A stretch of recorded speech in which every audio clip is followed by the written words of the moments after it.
Let's play some Colossal tonight. I hope you'll enjoy. And we're gonna start with character creation. If you haven't played Colostle before, it's really a pretty easy game. You'll see when we start playing. But I have here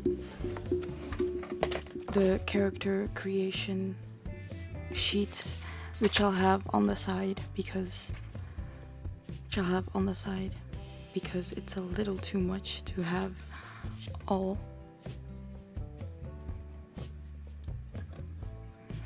It's a little too much to have it all on this piece of my desk. But we're gonna start with my calling. I have the print and play version of the Colossal deck, which I spent quite a bit of time doing. But yeah, I really like it. So the cards are shuffled. The jokers just mean that I'm gonna reshuffle the deck. But what we have here is gonna be right back.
Welcome back, everyone. I'm sorry, I got a phone call that I needed to take, but we're gonna actually start now. I know the video's flipped. I'm gonna try and solve this by the next video, because I'm gonna try and solve it by the next stream. But we're gonna start with the characters calling. So we're gonna draw a card. Let's see if I can adjust the video slightly. I'm gonna take a card from the deck. I have a 9. A 9 means, as a child, your mother used to tell you stories of warriors with diamond skin morphing weapons of magma and obsidian blades that never dulled. Their powers came from the fabled rook stones, ancient one-of-a-kind stones, hundreds of them made from different rock, crystal, or gem, and each holding a unique magical power. It wasn't true, of course. There are only 3 kinds of rook stones: ice, shock, and rumble, and all rooks have one of these. Everyone knows that. But now as an adult, you know a little more. You're a little wiser to the world. You know that stories like that don't actually exist without a grain of truth. What if the legendary rook stones actually exist? So what I'm going to write down is that we're looking for the magical rook stone. And we're gonna try and see if we can find the diamond skin warriors. So find diamond skin warriors. Skinned warriors.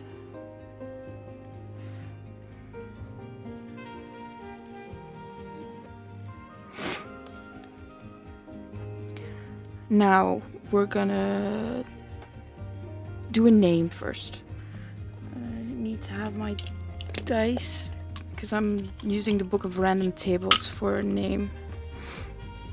So let's see. That's a 1. That's gonna be Ivy.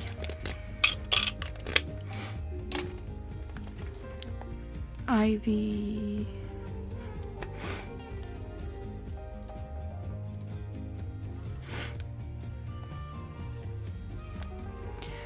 Let's see, Ivy, maybe a last name.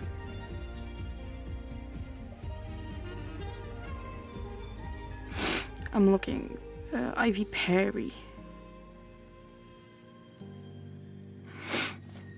And the character's nature is next. We're gonna draw another card. That's a 7.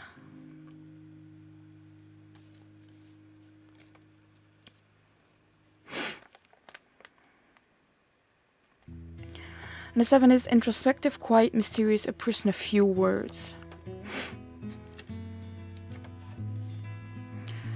So let's see. Introspective.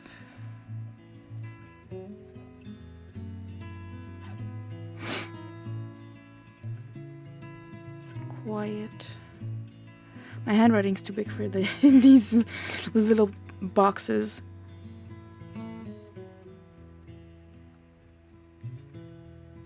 I'm sorry if you hear me sniffling. I have quite a long cold right now, and it's really quite annoying.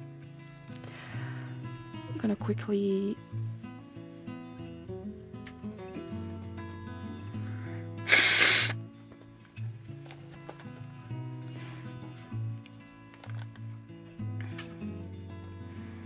hope I'm back. Yeah, I'm back.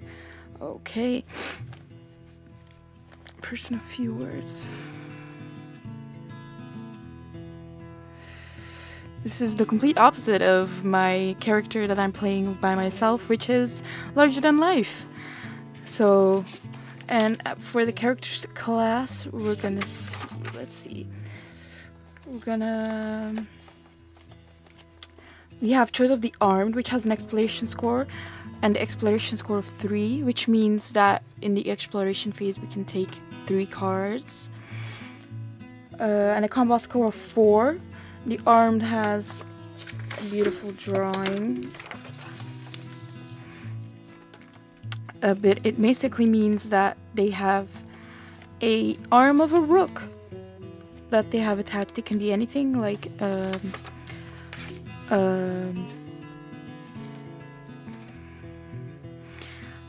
an anchor like they have here, or an actual arm. I think I'm gonna go for the followed though. We have 3 choices of the arm, the followed, or what is it? 4 choices. 4 choices. We have 4 choices of the helmed, the mounted, the followed, or the arm. But the followed is just has a little rookling with them, which I think is really fun to do. So I think we're gonna do that. I'm gonna put these back so I don't get them mixed up, because they were print and play for me. So we're gonna go class is the followed.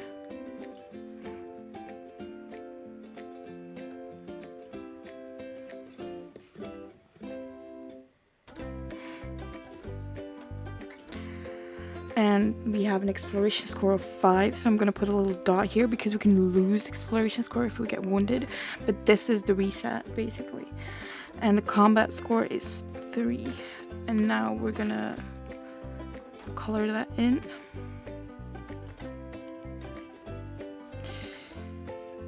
But exploration score is how many cards you get to pull in the exploration phase, and combat score is how many cards you get to pull in the combat phase.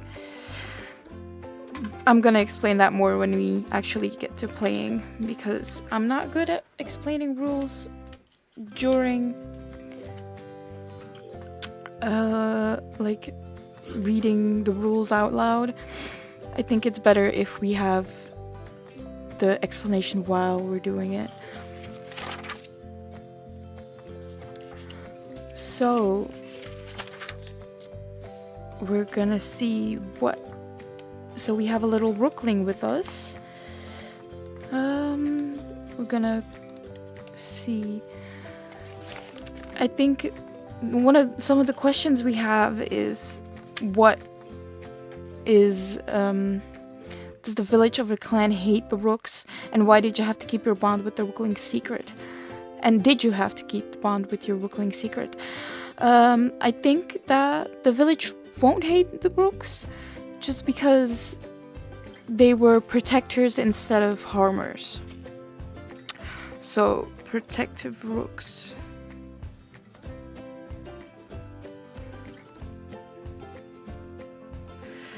And I think it's just gonna be a kitten-sized rookling. And the rookling is gonna be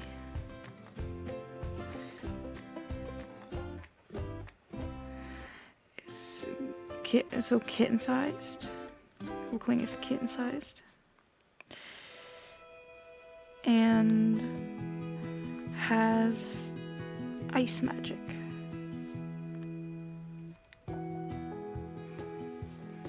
We're gonna go with that.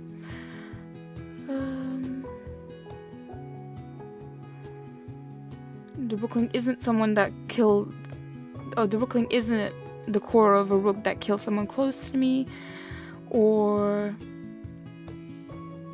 I do love my rookling. I love my rookling.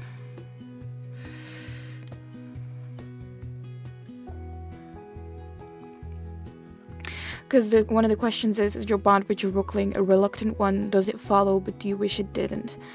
But I don't think that's really what we're going for here, seeing as they're introspective, quiet, mysterious. I think they like their little rookling dude. And how it will fight in combat is, I think, defensive. Defensively, protective of me. Protective of me.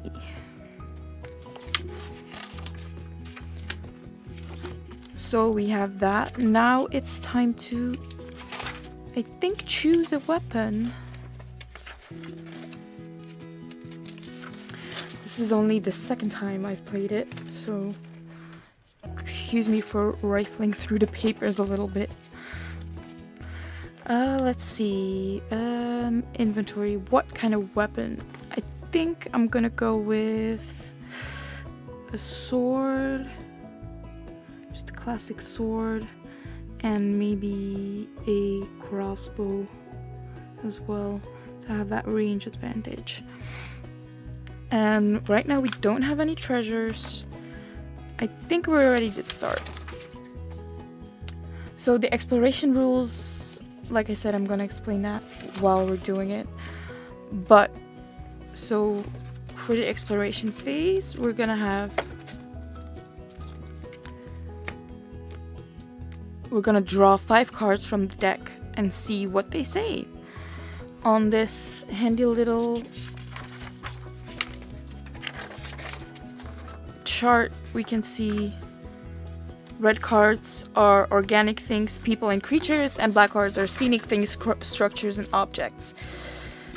A knight, a jack, queen, or a king are a queen and a king are rooks, and a jack is an item, and we're gonna see what that says.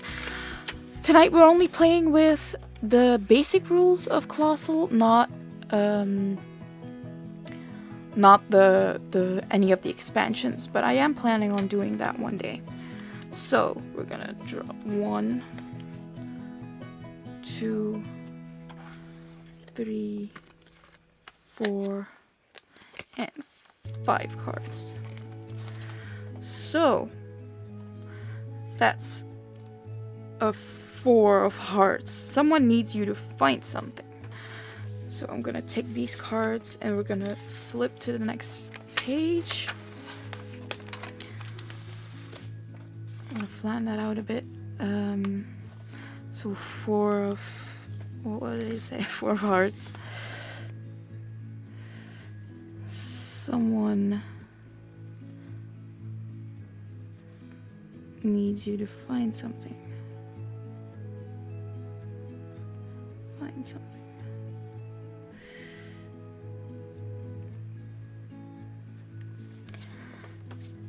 So we're gonna go with that one first, and it's a trustworthy person. A person you meet asks you to find something for them. Maybe they have lost something or are too afraid to get it. Draw a card and check the item table to see how they will reward you if you do this for them. Use other cards to draw in this exploration phase to inform where you might need to go. If you fight them, create a human opponent in your combat phase, but we're not gonna fight them because this is a normal person. So we had the 4. I still need to get used to where the exact framing is.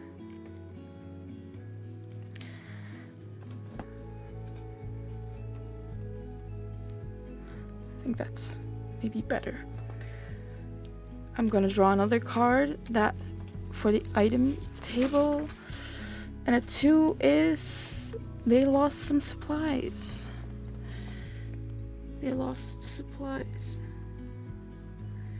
So now we need to think on what those supplies might be. Is it food? Is it camping supplies? Guess we'll see. Now we have a Jack of Spades. And that's an item.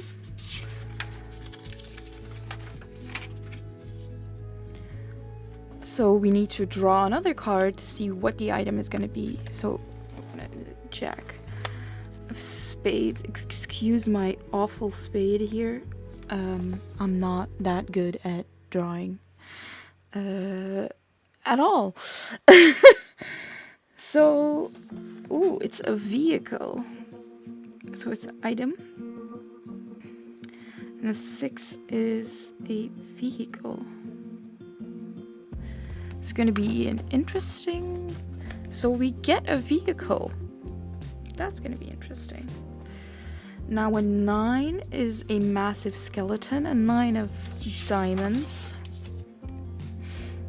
is a bandit camp. A massive skeleton. It looks humanoid, but it can't be.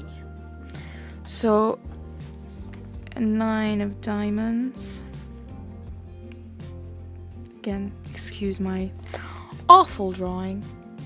I'm sorry, I peeked the mic there.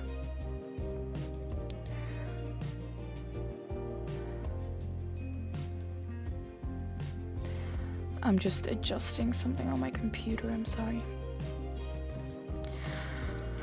Let's see, a 9 of diamonds. And that's a massive skeleton.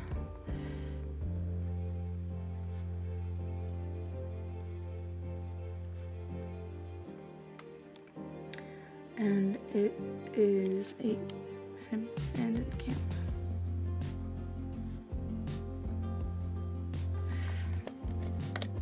So now a 9 of clubs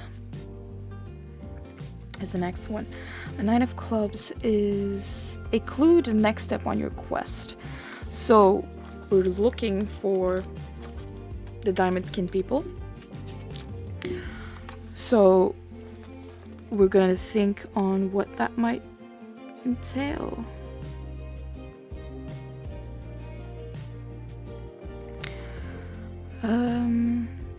A clue to the next step.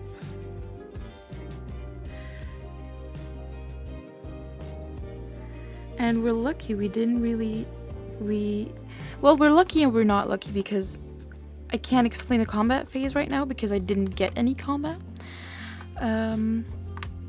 I mean, except for maybe the bandit camp. But I think I'm gonna try and sneak in after dark. Or sneak in during the day when the bandits are away. And then we have the 2 of spades. I'm sorry for the glare on the cards. By the way, it's just the way my lights work. And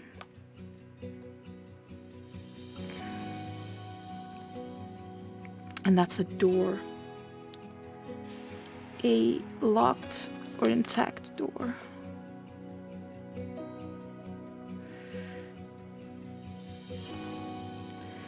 A door, no ordinary door, a door between rooms in the Colostle. It's impossibly huge beyond imagining. Disappearing upward into the sky, if you hadn't seen it from a distance, you'd have thought it was just another wall. If it's intact, you might have to find a mechanism to unlock or open it. So now, we're gonna see how to do this. A map. The map, we're gonna start here. That's a little house, a little home. There you go. I'm sorry for the mic. Like I said, I'm not used to this.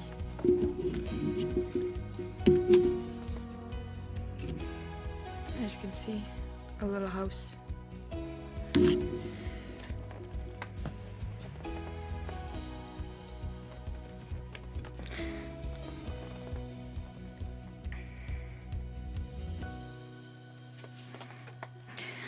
And I think I have an idea. So we encounter a bandit camp close to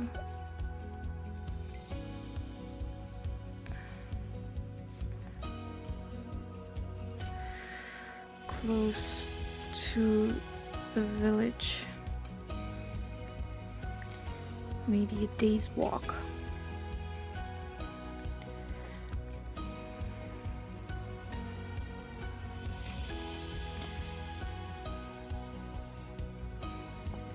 Which I think is close, considering the Colostle is a huge place. And there aren't any bandits around right now.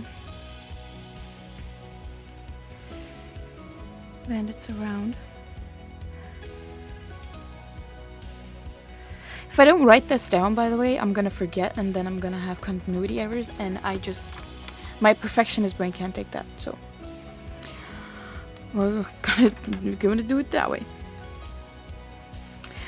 I know it might be annoying because you have to wait while I write it down. But I like writing it down more than typing. So I think that's a better idea. So encounter a bandit camp close to the village, maybe a day's walk. There aren't any bandits around. There is, however,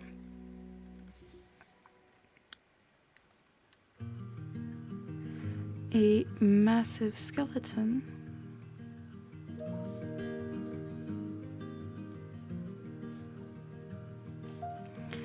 lying close by.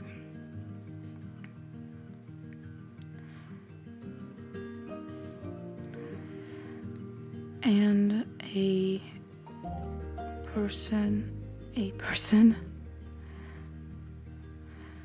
locked in a cage.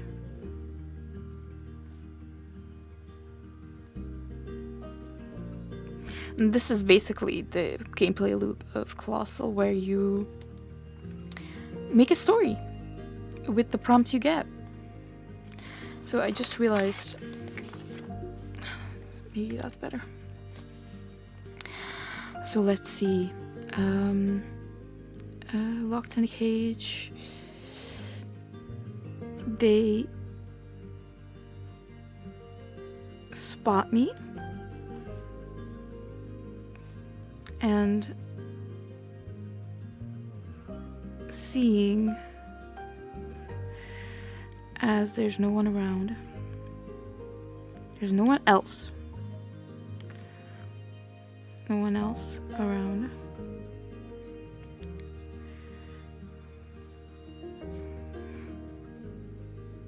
They beg me for help.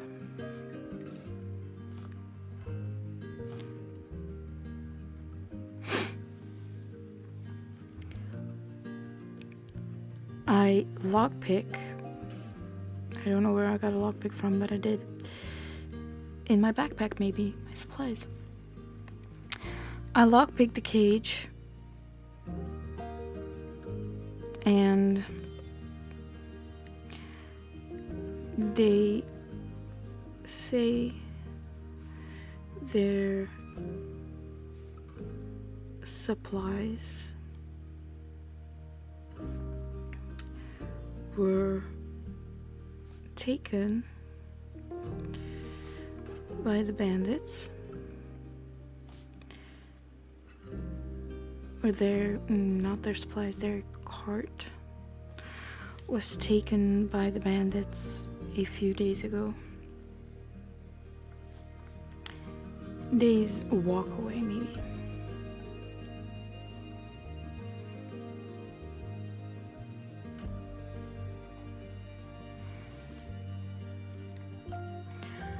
And let's think. We found a vehicle. So maybe it can be something connected to it. Let's think. In the bandit camp.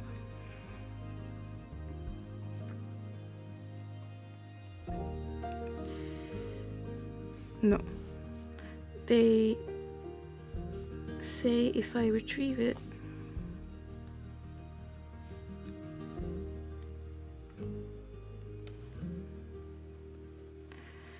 they have some information that might be useful.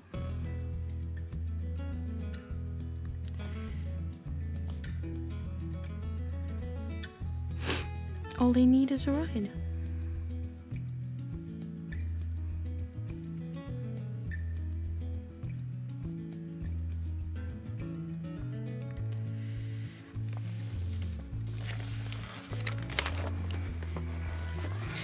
Now,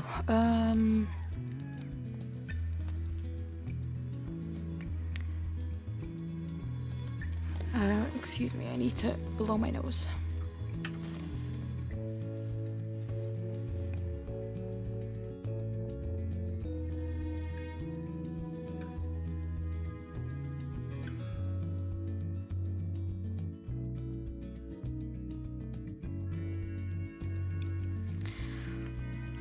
I didn't want to blow my nose right in the mic. That would have been so annoying. All you need is a ride.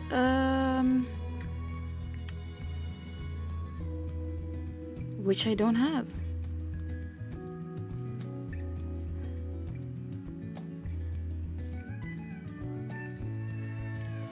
Let's see. We have our house here. We're gonna make a little road up here where the bandit camp is. Again, my drawing is awful. But aside from that,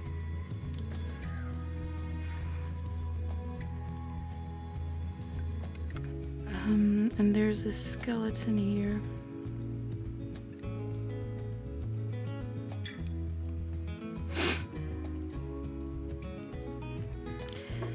And we're gonna take another walk with the person. I'm gonna say their cart is maybe here. It's an awful cart.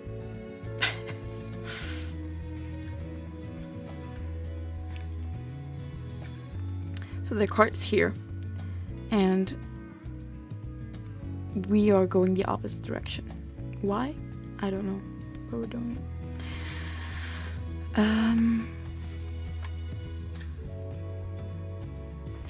Oh, I know. We're going the opposite direction because there is a...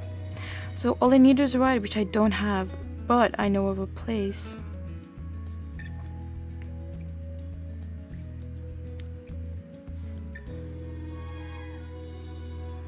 where they lend carts. They lend people vehicles. How they ensure they come back? No idea.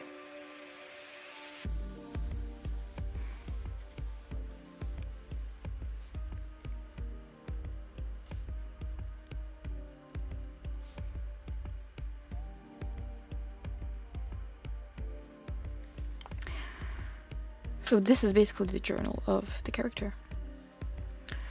Maybe they're writing this after a day of what they have been doing. Who knows?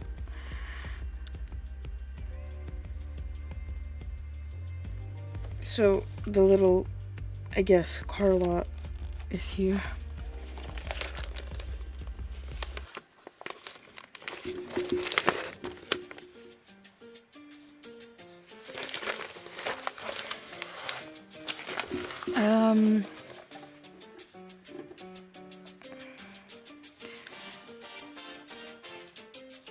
We get there swiftly.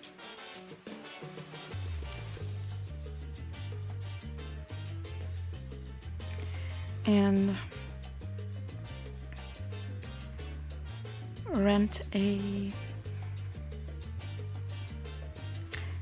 get a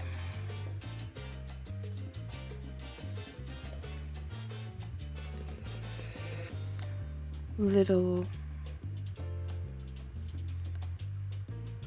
cart because they know the merchant I rescued.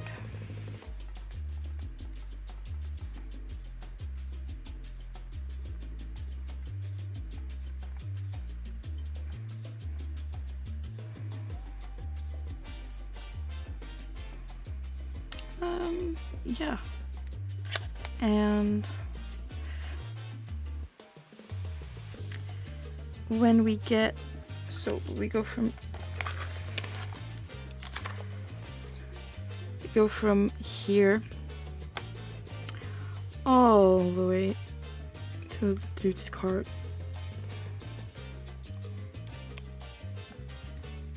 So from here to here. We don't cross the band camp because who knows, they might be back. So when we arrive, the merchant's cart. Luckily,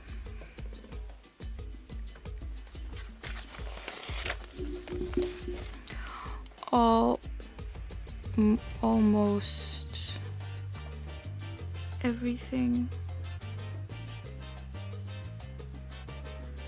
is still there.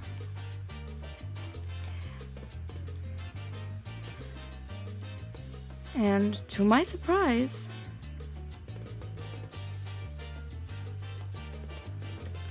a massive door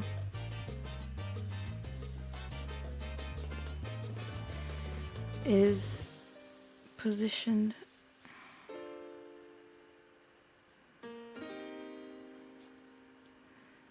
close by.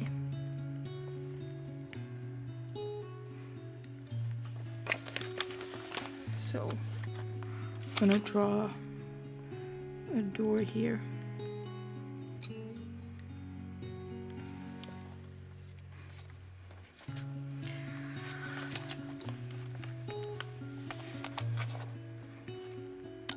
It's a massive door, so can it open? But it's not locked, that's for sure. It's not locked. Which was...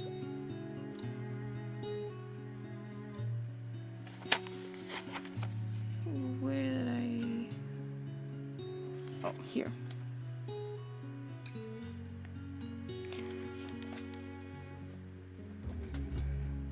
The only way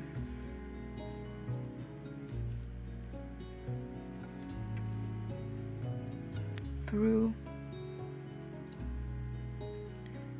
is probably the keyhole.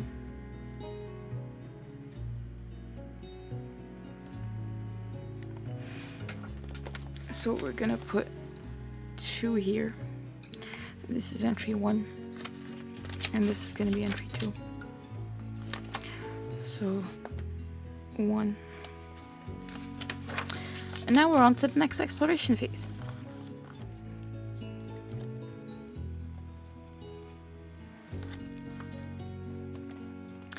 We're gonna draw 5 more cards.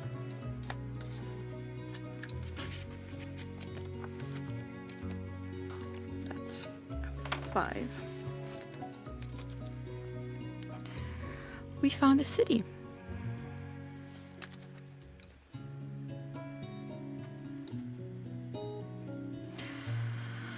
We're gonna start with that. So, a 10 of clubs.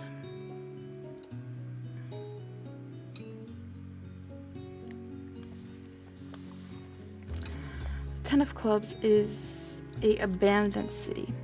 That's unlucky.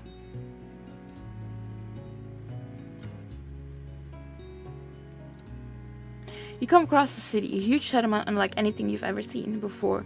Buildings constructed from rook parts, and mechanisms on every corner. The best of all, shops, culture, and hunters. A place for commerce, trading, and meeting. But the city is abandoned. So, abandoned city.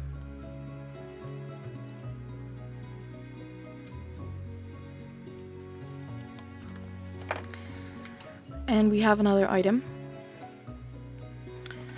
So, Jack of Hearts. But the suits on the face cards don't really matter. Which means we get to draw another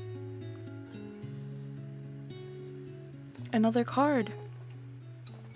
Where are my cards? Well, right there. Yeah. It's a king, which means 2 treasures. So we're gonna... which is an item.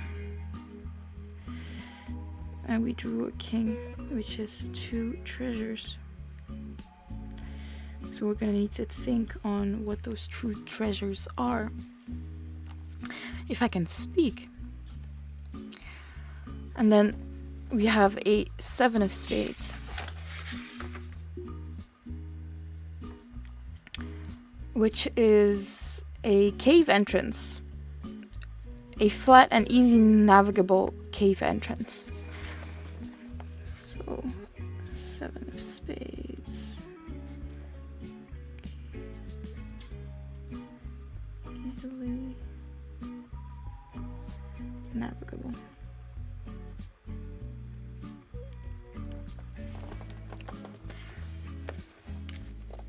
I put these cards in the discard pile. Then we have a 9 of spades, which is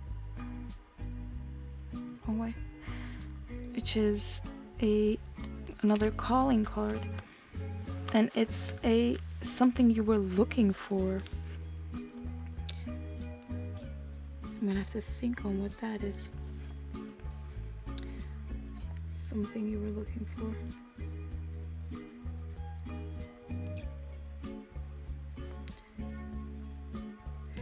Maybe we found a dead diamond skinned warrior. And let's see. A 3 of spades is a staircase.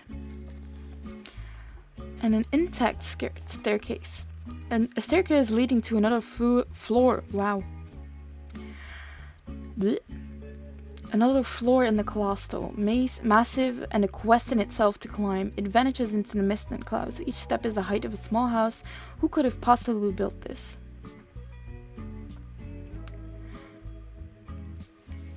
So it is the first staircase, because otherwise there's another part of the book I haven't even got to yet. Intact staircase.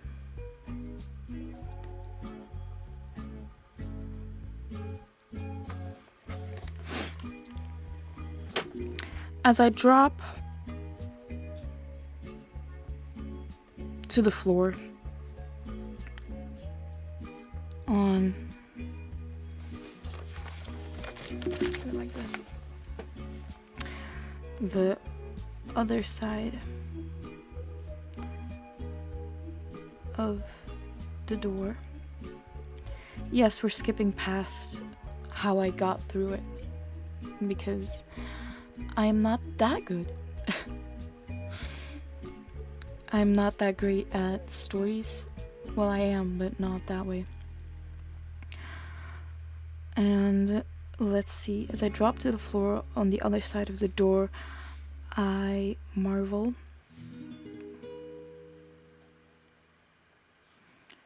at the huge city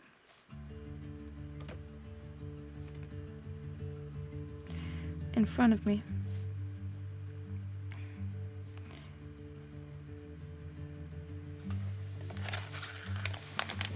So we're gonna have our map here, which is back to 1. I'm gonna put 2 here. Which is, it was here. Door was here. So we're gonna do the city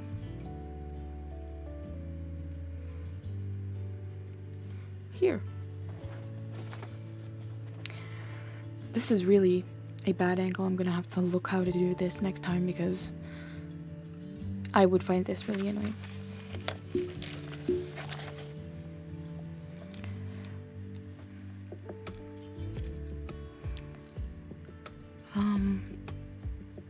I marvel at the huge city in front of me. It seems to be abandoned though.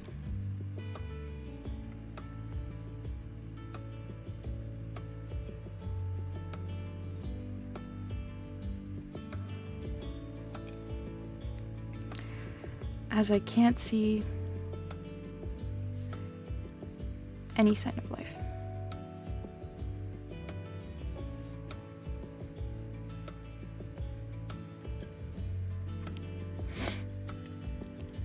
And now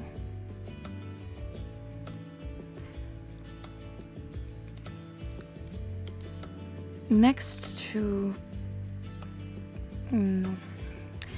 a few days walk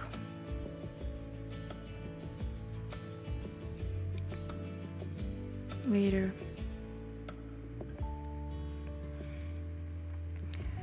I come across a cave that almost seems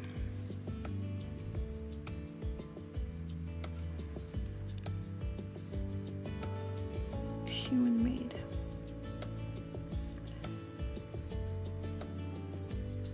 By the way,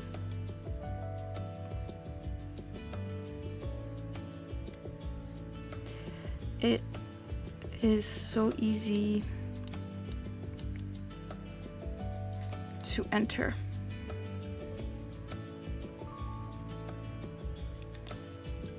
At least for me.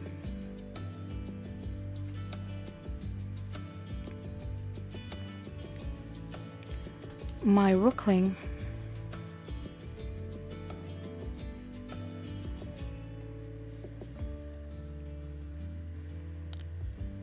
stumbles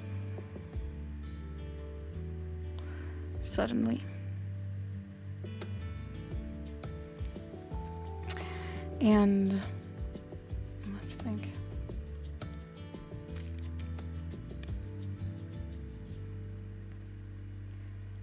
Let's think. I turn back to see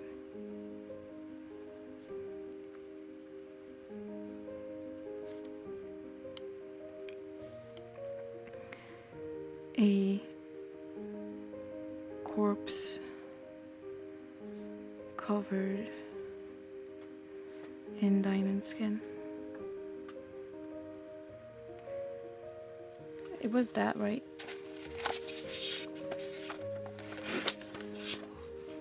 Yeah. Just checking. We never know. It might be the wrong thing that I'm doing here. Covered in diamond skin.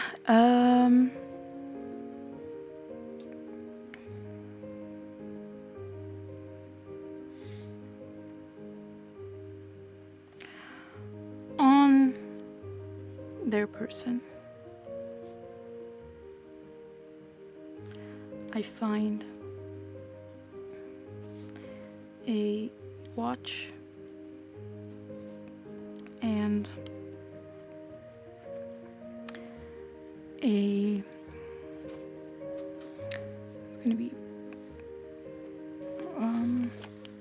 so I think it's gonna be a pocket watch instead of just a normal watch. And these are going to be the two treasures that we have. Pocket watch and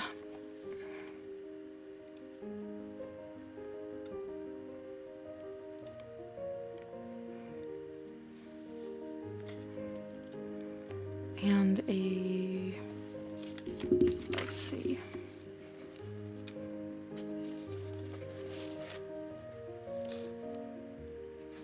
Just looking through the items, seeing if we can have anything. I'm just gonna look in the book of random tables if I can find what maybe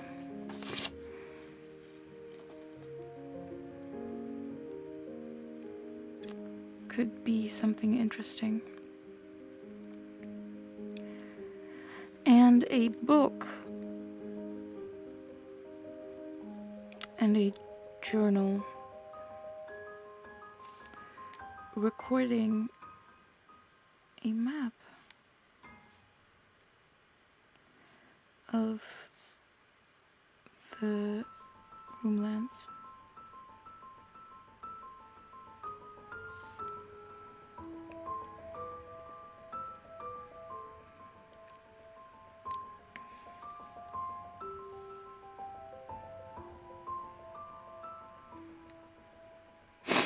So that's something I was looking for in the two treasures.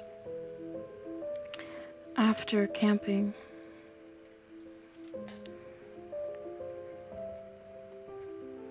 for the night.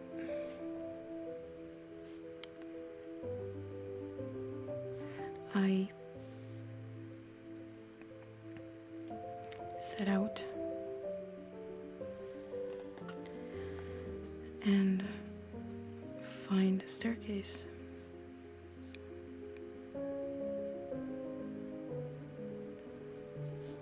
This will take me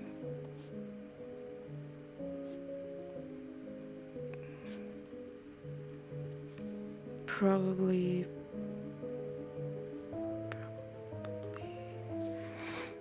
days to climb.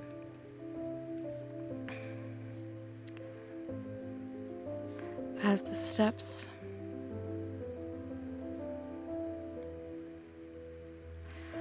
are higher than I am.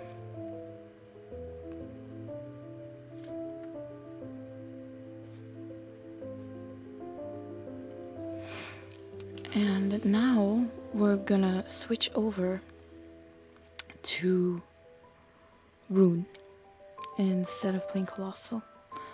We're gonna be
welcome back. We're gonna play some RUNE right now, and I fixed the issue where it was not right. RUNE is a really fun game in the fact that it really doesn't ask much.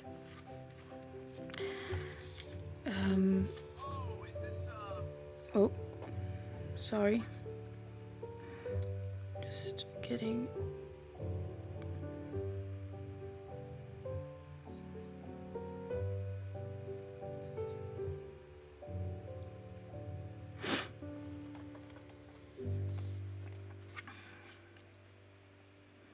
Just getting something set up, I'm sorry.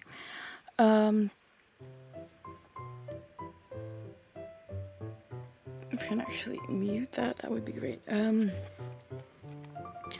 So we're gonna have we're gonna have this up as well.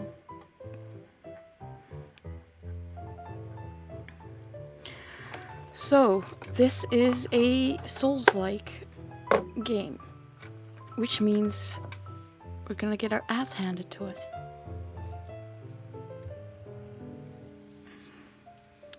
We start with 10 health, 2 stamina, and 0 lore. I'm not gonna give my character a name. It's just gonna be the engraved. I have some cards here that represent stuff to play the combat. But we're gonna start with at the beginning, which is a very good place to start. I'm gonna start with the starting equipment. And I played this a little yesterday, but that is it. Otherwise, this is gonna be the first time of me playing it. These are just little cards I made from paper. That's it. Really not much to it. I printed it. And this is actually the... God, if I can think. My brain is mush.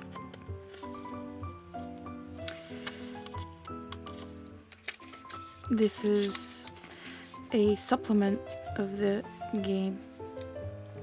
We're gonna start with our gear, which is a Amulet of Dawn. No, we're not gonna do that.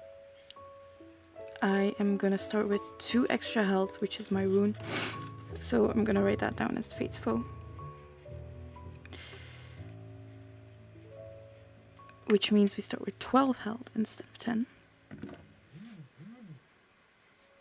I'm gonna put that here.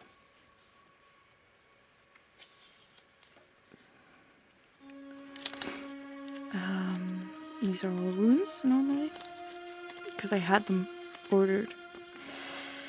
I'm not gonna go sword and board like most people are. I'm gonna go with a long sword and what I had.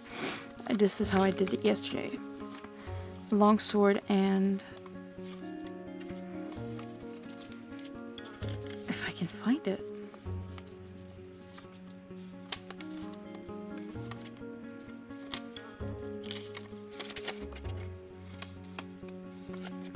I don't know why some of these are double-sided and why some of them aren't. But I guess we'll find out. I guess we'll have to see. Where is it? Can't find it right now and it's really annoying. Really annoying me. Oh, here it is. A great axe.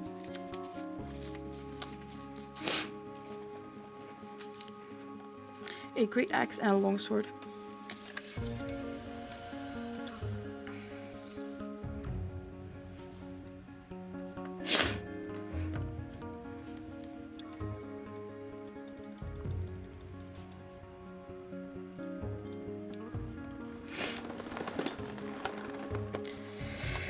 So my rune is Fate's Foe, which gives me 2 extra health. My weapons are a long sword,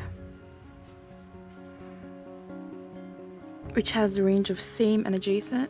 We had it of adjacent, which means if I am here, I can attack here, here, here, and here, because you can only move like this, not diagonally. And a great axe, which also has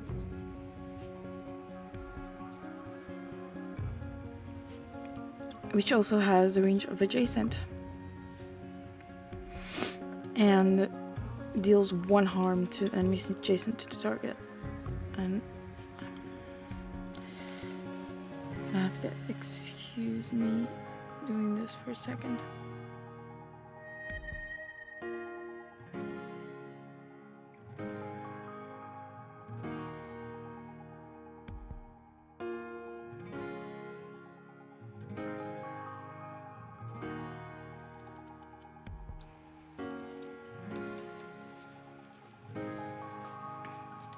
I'm streaming from a laptop, so I don't have a second screen. At the moment, at least. And let's see what gear we're gonna take.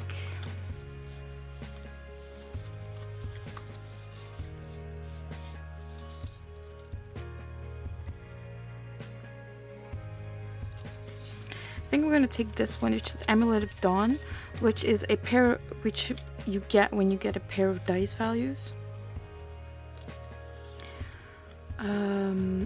And you can, the effect is that you can heal 1 harm at the end of the round.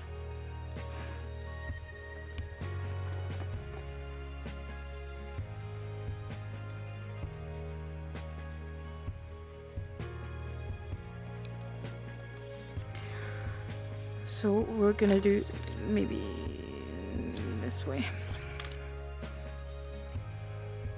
So it's in the order that you get it. That it's on the character sheet, because on the other side we have our realm sheet, and we start on the Grim Coast,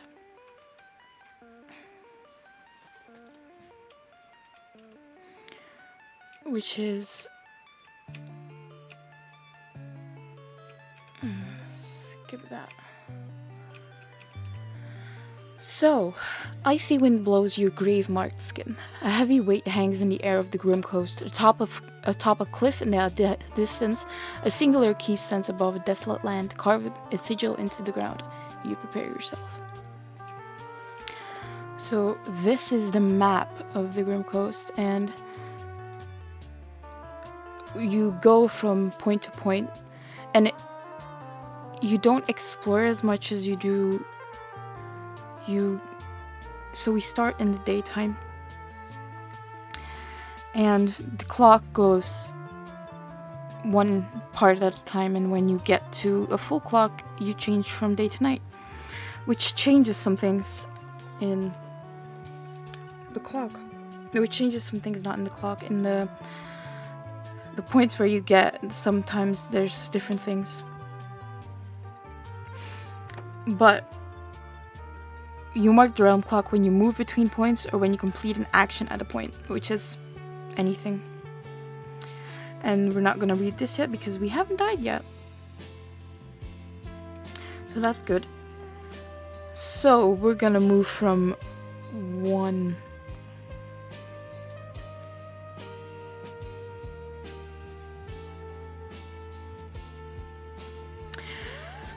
We're just gonna start at Sigil, which is a sigil carved into the very soul of this realm, connecting you with it. This is a place of rest, recovery, and rebirth. So we can only rest here.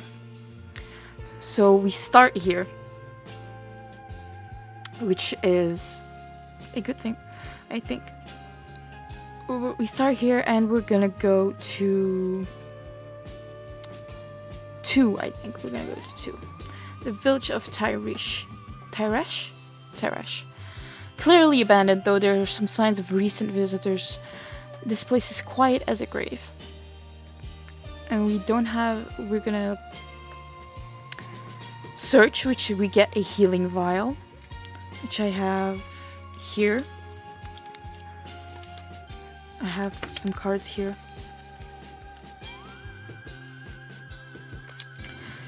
We're gonna see. Whoa. Healing vial is 1. So we moved, so we moved is one piece that's filled.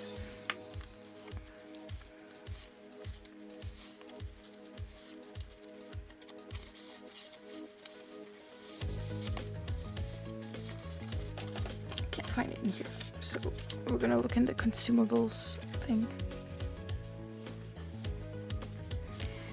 It's a healing vial. I think they're in here. I'm not 100% sure. Guess we'll find out.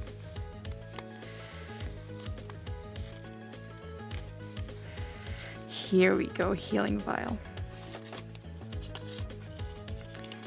Forgot I ordered these by Realm. So, a healing vial has recovered 2 health at any time during exploration, which is a good thing.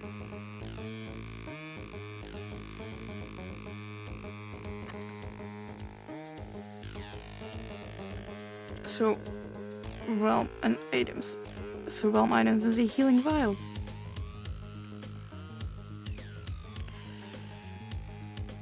If I can write. So, we're gonna add a little V here. There, we did that.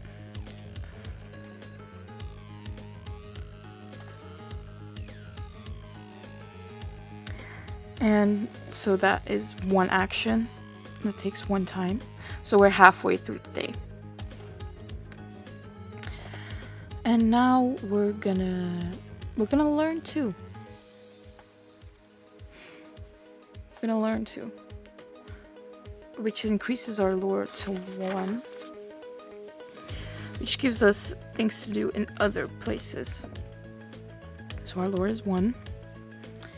And no remains to be found anywhere. The valuables of every home still in place, waiting for their owner's return. Drag marks lead to a locked cellar door.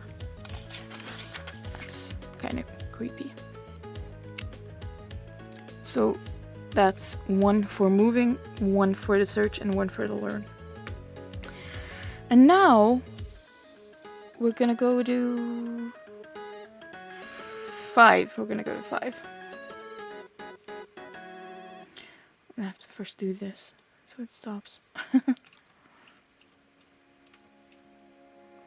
5 is the Graven Keep. Looming castle atop a hill, keeping an eye on the entire realm. Looks more like a tomb than a home. Oh, okay. The Graven Keep is where the realm lord is. The rune lord is. So we're not ready for that. We're not ready for that yet, and I'm not gonna do it. So we have, so it switches from day to night. Wait, it's still day, so it switches to night, and we're not gonna do that yet. Not gonna do that yet.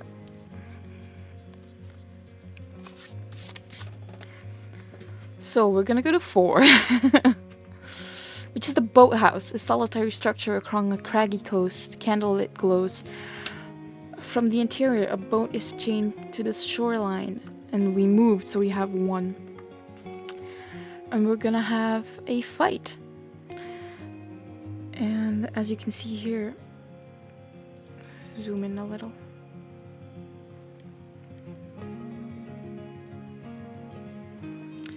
We're gonna move this to the side. And let me get my whiteboard marker. There's permanent terrain at A1, B1, C1 and C2, and D1 to 3. Oh wait, that's wrong. That's...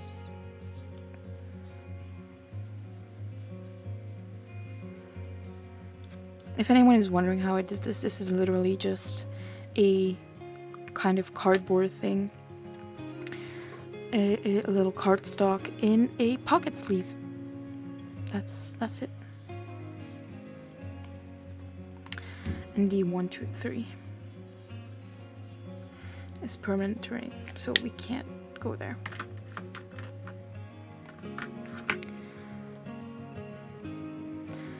And then we're gonna have our little cards here.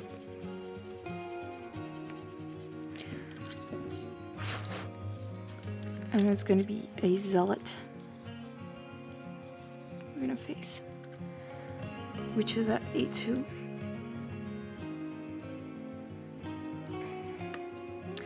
I am at A4.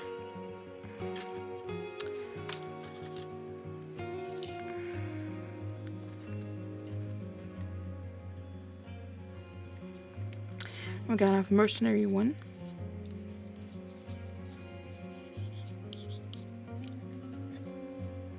Which is at B2.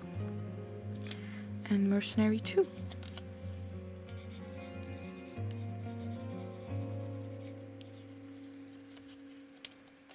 Which is at C3. This can keep standing, that would be fabulous.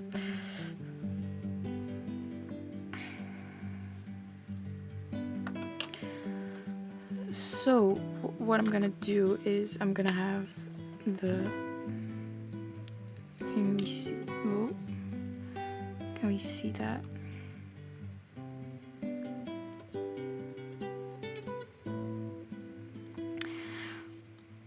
Which is the mercenary 1, mercenary 2, and the zealot.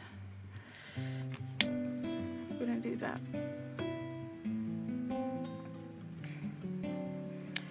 So we're gonna get some dice. I have some dice here. The red dice are gonna be them, and I'm gonna have one of these for me.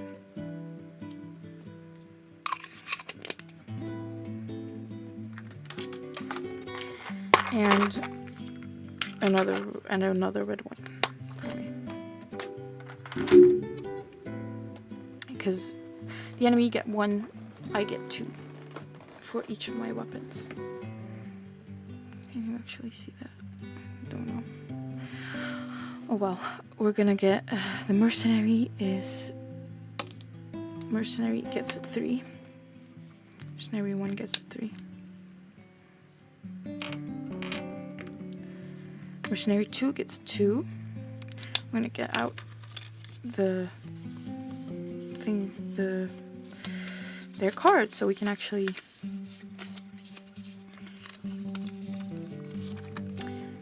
see what they are. Nope, that's the opposite way around.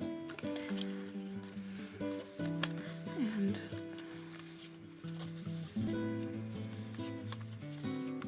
mercenary.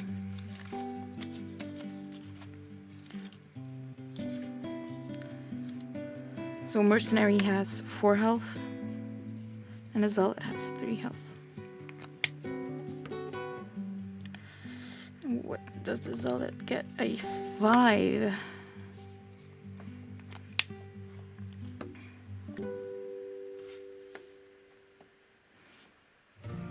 And I'm gonna roll for me.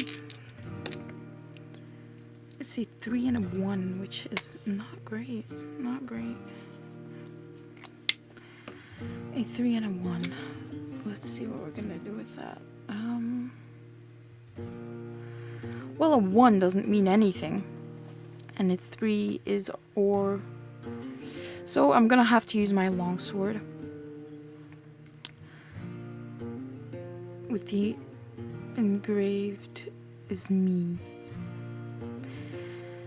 So let's see. So mercenary is 2 spaces. So mercenary is gonna move here. And this one's gonna move same as adjacent, or 2 spaces. 1, 2.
so sorry about that. I don't know what happened. My stream just cut out.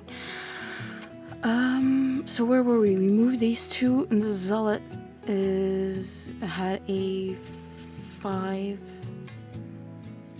They could only move 1 each, so these could move 1, this could move 1. And the Zealot had 5, which means he can move 1 and harm 1, so move. And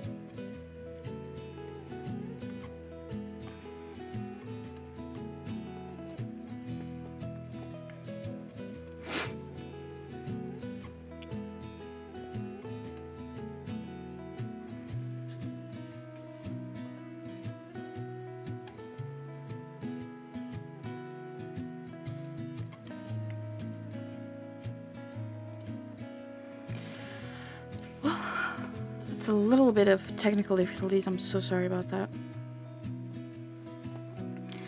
I guess that's the thing about a first time stream. I'm really not that used to it yet.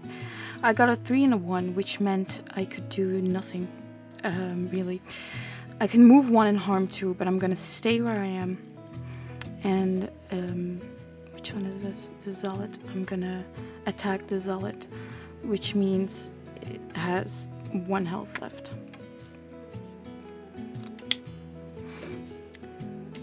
And now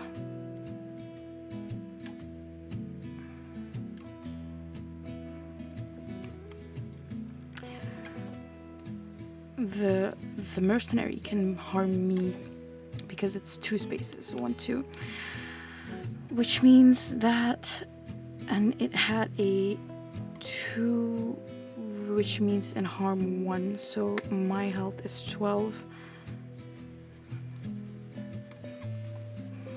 My health was 12. I'm gonna... Is 11 now. And now we do it again.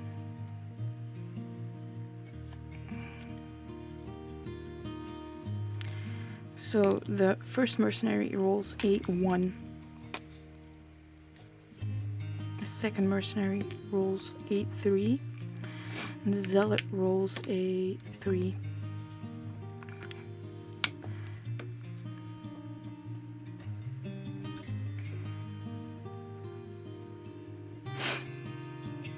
And I am gonna roll a 6 and a 2.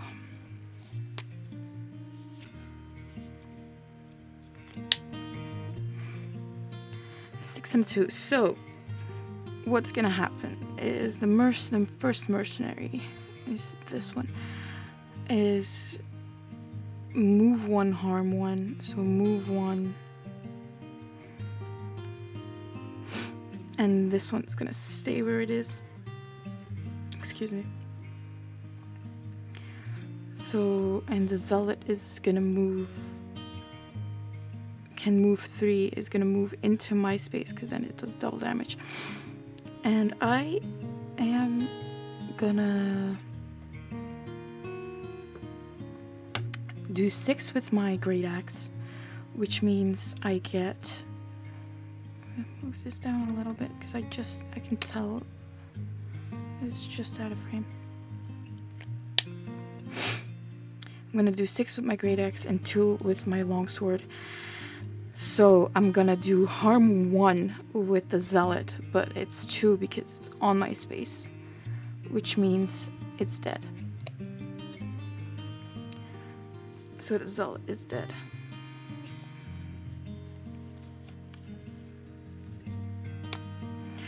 And now we're gonna see what the mercenary does. Mercenary 1, which is this one, does 1 harm to me. So that's 10. And I am doing 3 harm and cleaving, which is 1 harm adjacent to the target. So I'm doing 3 harm to this one, which is 1 harm, is 1 HP left. And I do 1 harm to the other one, which is 3 HP left.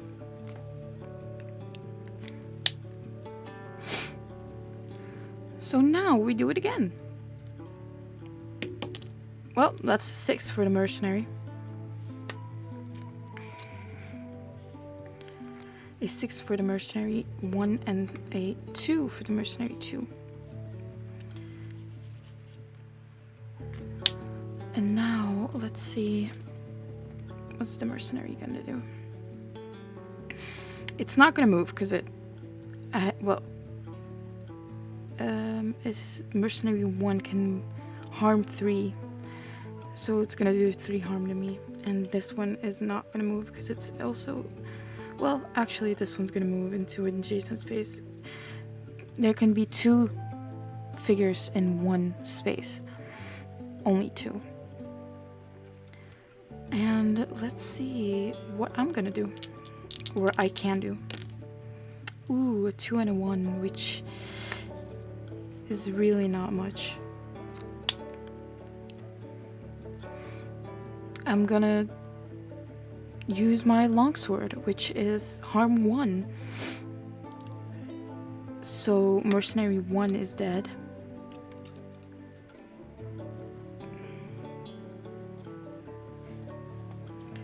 Mercenary 1 is dead, and it means that mercenary 2 has 2 health left. Did I already do that for mine? I don't think so. So mercenary 2 had, oh god, they both had harm 1, right? I'm just gonna go to 8.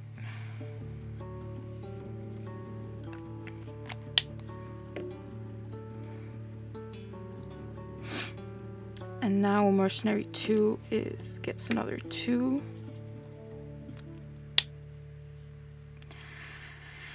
Which means it can move 1, harm 1. It won't move into my space because it has adjacent or 2 spaces. And I am going to 5 and a 3, which is better.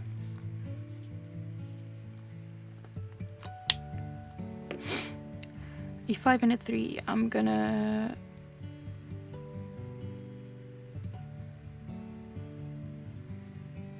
do this longsword, move 1, harm 2, and great axe, move 1, harm 3. I'm gonna move into the same space, which means I do double damage, which means I kill it, and it does 1 harm to me, so I am to 7 HP. And that is a combat phase. So we can go to the fight here, and we've done that.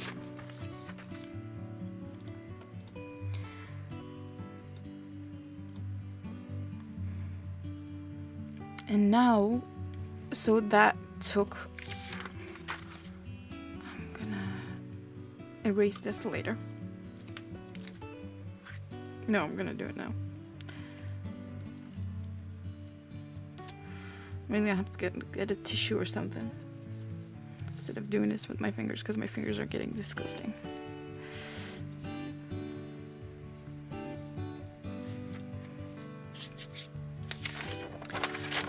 Ooh, so remember that I have 7. I have 7 health, which is pretty good for my first fight. So 7 health. To the realm sheet.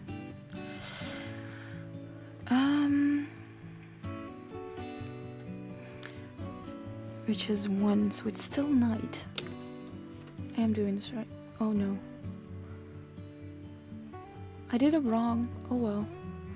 I'm gonna leave the fight, but I'm gonna do the delve thing. A spectral boatman stands in the chained up boat, beckoning you closer. They look to the stars as you step inside. So we can travel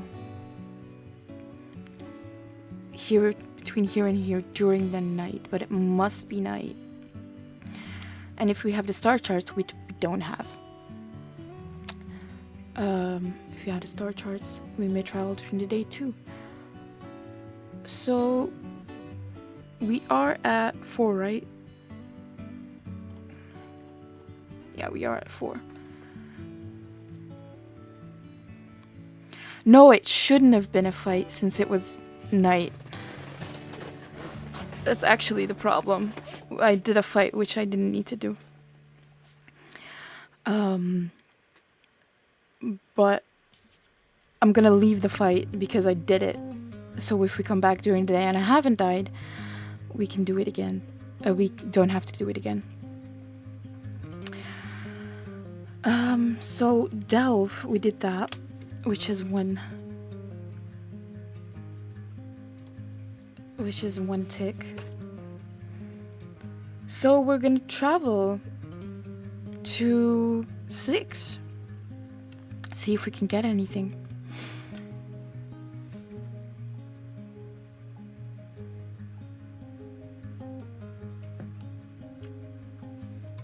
Okay. Oh god, I'm messing it up. 6 is a ruinous camp. So we're at night. I want to read the flavor text first. The smell of the grave is strong in the wind, even a distance from the camp. So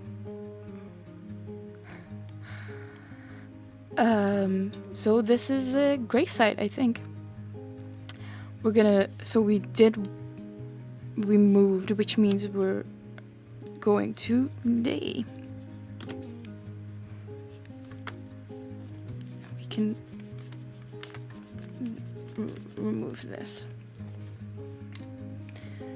Thank you for watching, by the way. So it's day, so we do have a fight this time. And there's no terrain, which means we don't have to do any X's or something. We have a unique necromancer. If I can find one of these that hasn't been filled yet.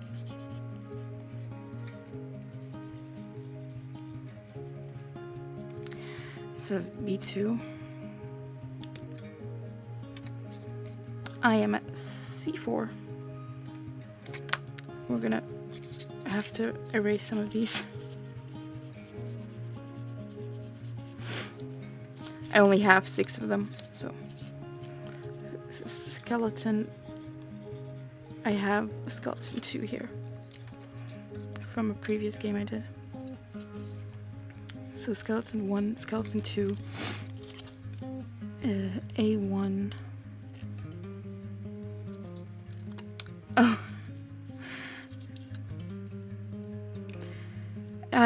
This is also my first time really exploring solo RPGs. But since I am interested in D&D and I can't find a group, it's really the only way I can do some RPGs.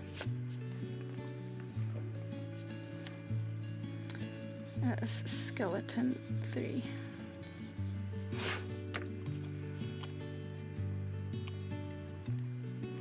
Nope, it's this way.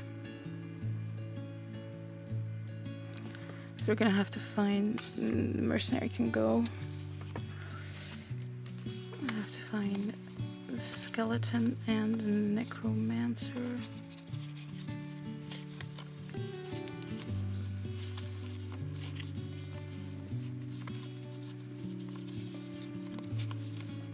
There we go.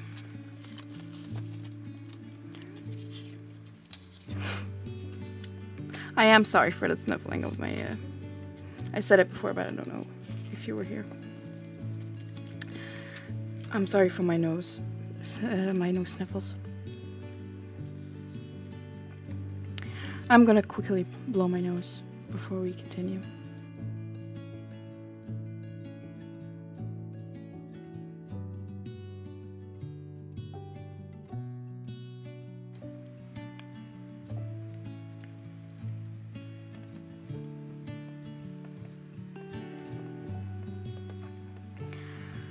So, we're back to the fighting. I'm gonna write it down here because I had the feeling you could see it better this way. Necromancer has 6 health. Skeleton 1, skeleton 2, and skeleton 3 all have 4 health.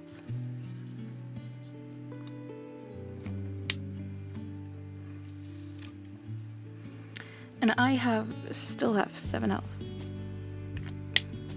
Which would have been more if I hadn't done the fight before, but oh well.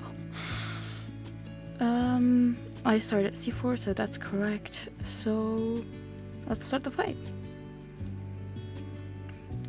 Necromancer, ooh, gets a 6. Wish I could roll that good for me. 3 for skeleton 1, 2 for skeleton 2, and a 6 for skeleton 1. That's skeleton 3. God. I'm gonna wait to roll for me because I need to see what they do first. So the Necromancer is a 6, which is nothing. So look it up quickly.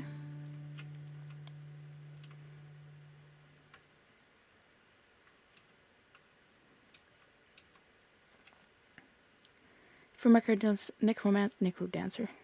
If a Necromancer deals harm, they recover 1 health. And summon a skeleton in any adjacent space. So I think my playlist has run out. Didn't plan on streaming this long. I'm gonna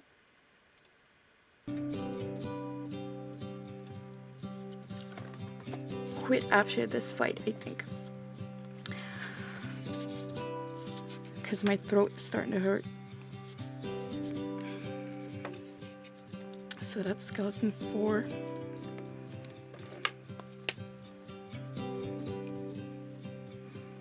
And move this up a little.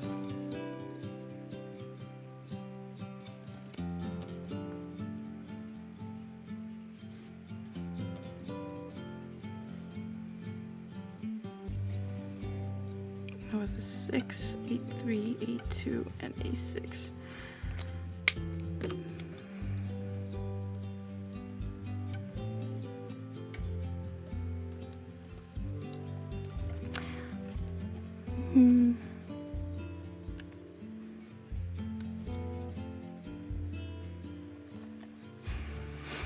So, a 3 for the skeleton is move 1, harm 1, move 1. 2 is the same, move 1. And a 6 is move 2, harm 2. We're gonna have move like this. And I'm gonna 4 and a 1. See, I can't roll as good for myself. Because a 1 doesn't mean anything.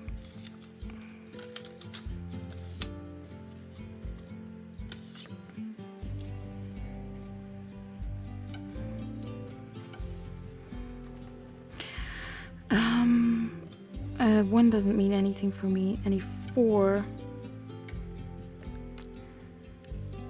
is better for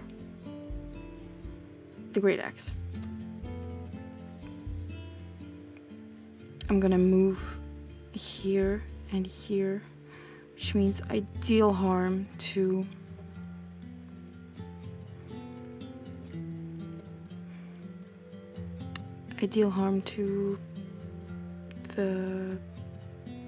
I'm gonna do the Necromancer first, because it has the most health, which is harm 2, so it's 4 left. And cleave, which is any adjacent enemies, also have 1 harm, so it's skeleton 4 as 1 harm.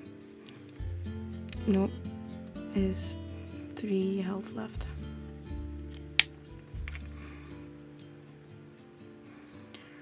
And we go again. This one can go, this row can go. There we go. Necromancer gets 2. Another 2 for skeleton 1. Skeleton 6 gets a skeleton 6. Skeleton 2 gets a 6. Skeleton 3 gets a 3. And skeleton 4 gets a 6. I forgot to do harm to myself, I think. No, I wasn't close enough yet. Oh well, if I didn't, then it's a learning opportunity here. It's getting late here too, so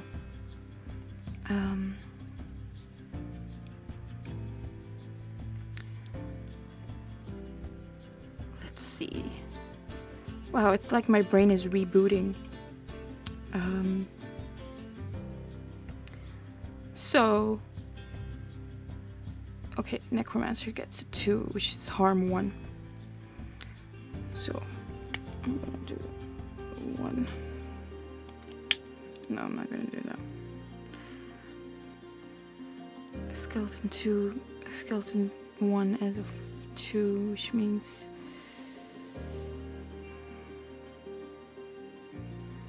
it's gonna move into the same space as me. It can't do harm because it's too close to me. Necromancer can't do harm because it's too close to me. Skeleton 2 is... Nope. Well, skeleton 2 got a 6. It could move 2. Skeleton 1 is move 1. Skeleton 3 got a 3. Move 1. And got a 6. Can move 2. So, Necromancer can't hurt me. Skeleton 4 does.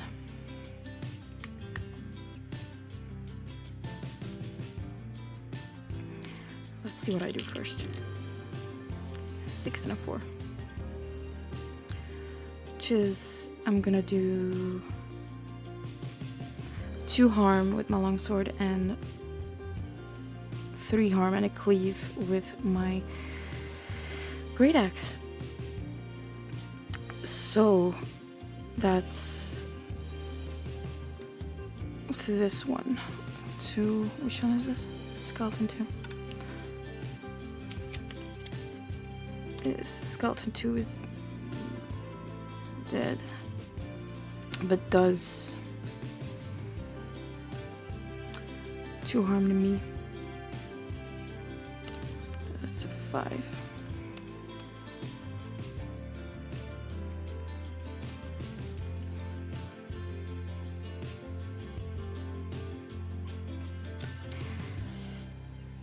I can move this one away.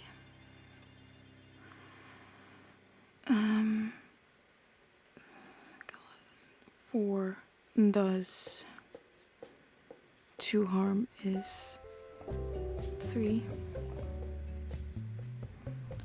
But I do 1 harm to it, which means it's 2 health. And skeleton 3 does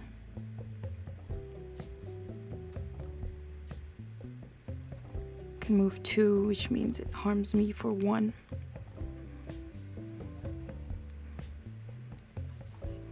That's 2 health left. Oh my god. And I can harm it for 1, which is 3. I think I'm gonna die, ladies and gentlemen. Oh, I guess we'll see.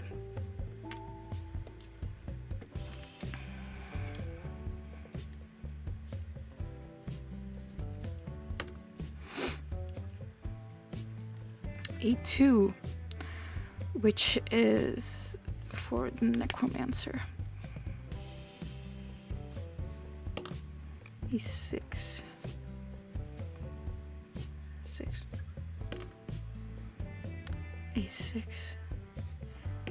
And A2. So, Necromancer has 2, which means harm 1, but he has a range of 2 and 3 spaces, which means he can't move. I should have done 1 harm to the Necromancer. So.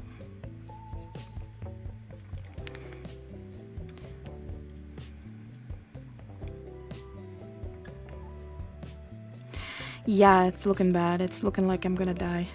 But it is a Souls-like, so we get to keep our equipment and stuff.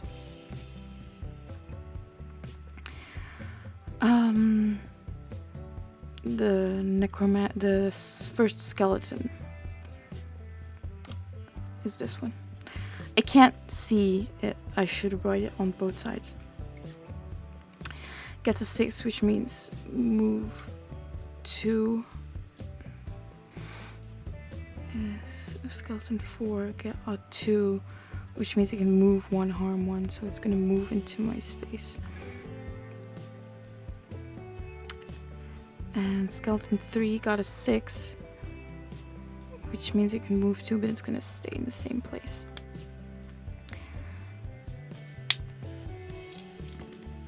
And I got a 5 and a 5, which means it doesn't really matter what I do, because I'm gonna die.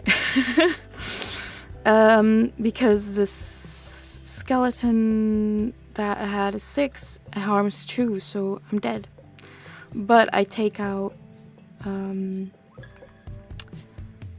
this one. I take out the 4 with me, I think. Yeah, because because that one had 2 health.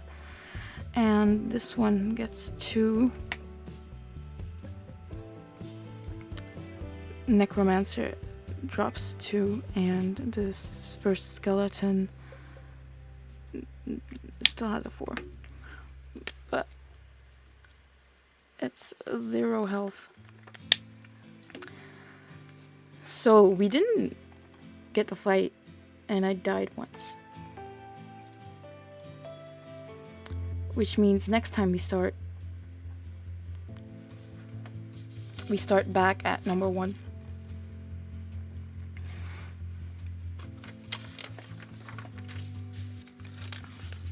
Move this.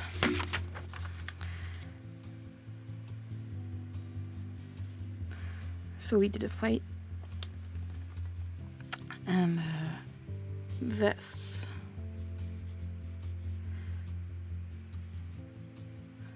One. So we remember for next time. Start at 1. But I think that's gonna be it for tonight, because it's about 11 here. 11 o'clock at night. And my throat is getting real sore. I've been streaming for about, I think, 2 hours. With a little interruption in between. So thank you for watching, and we'll see you next time. Bye.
Yeah.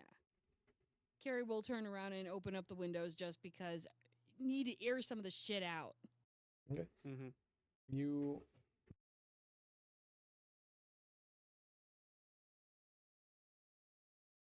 together, Yep. Mm-hmm. uh, but you notice that the introduction of the elements outside just start to replicate, and the glitter starts to explode, and there's little explosions of glitter motes and more glitter motes, and it is a chain reaction. Now we go, because she's gonna be like, throw this away, get this out. Let's get undone, and because that's gonna bring in people. Yes, this Seeing does seem little quite unsafe. Yeah. And she'll just kind of like strip down to what she's normally wearing now that she's out of it. And she'll be like, okay, let's throw this out. Let's go. They're going to start coming up here soon, anyhow. The moment you open the door, you notice that there's something off about the rest of the hallway.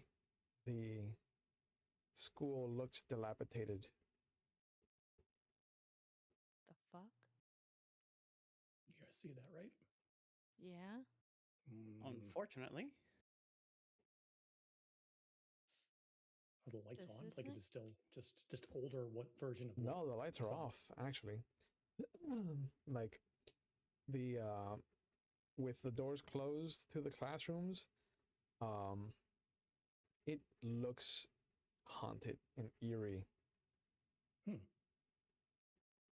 Normally you would hear a kind of shuffling of people beneath you, the living noise of the school. The door, once the door opens, it's gone.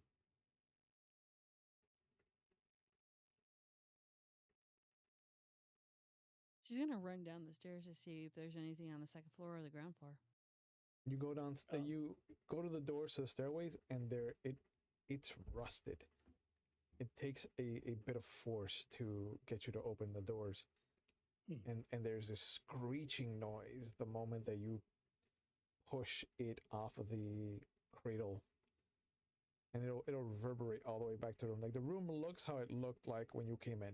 The lights are on, the equipment is there. The only thing now is that the windows are open and there's just explosions